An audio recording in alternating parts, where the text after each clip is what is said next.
مامۆستەیا زمانê Kurdî Şadiya Mustafa ku ji gundê Xanîkaya ê bi ser girkê legêve û niha perwerdeyên li ser wêjeya Kurdî û jenolojiya li dibistanên rêveberiya Xweser dide niv şênû bi deng û hestê xwe bala dost û hevalên xwe kişandiye.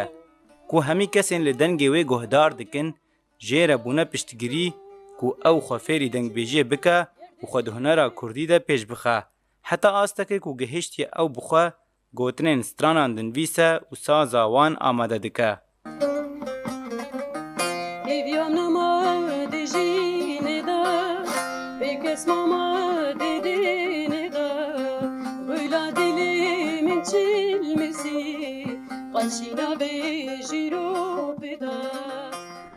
يعني وكا جينك بركي حتى انها بتشخاصة مثلا از دنفيسينم ستراني مثلا هم قوتنا دنفيسينم هن هستين خو هن رامانين خو هم موسيقى از بشي دكم دي سالغوري هستي خو بس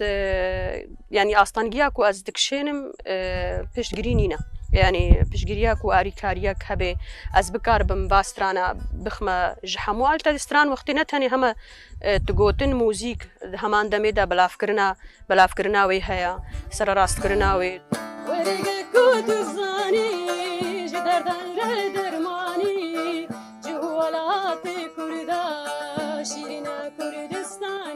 Şadiya weke mamosteyeke jin bi malbat û xwedîkirina zarokên xwe ve girêdaye. Her wiha bi erkê mamostetiyê û perwerdekirina niv şênû radibe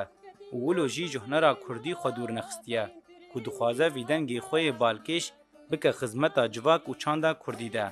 Lê hetan ha ji ber derfetên kêm û kêmbûna piştgiriyê ji saziyên deverê yên têkilîdar, ti stran bi gotin û sazên wê nehatine tomarkirin bi rengekî fermî û nebûne klîb jî. Jloma tenê ew nivîs li ser pelan mane.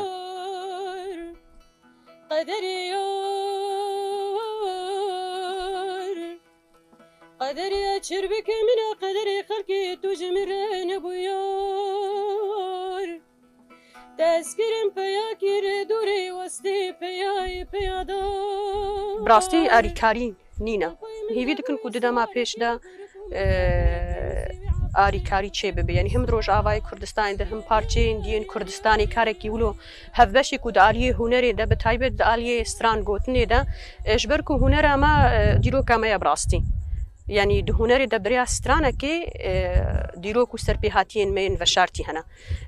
چقاسی ام پشتگیریه هفدو بکن ده هر چار پارچه ده جوی گلکی باشتر گوتنین استرانان یعنی کو شادیا نویسینه هم ولات پارزینه و هم اوینینه و یک جوان نویسین کو نه هاتنه ستراندن و تومارکرین نویسا لسر دربدرکرین و کوچکرنا کردانا جا خاوان جیرو میتانی دنگ امریکا گرگه لگی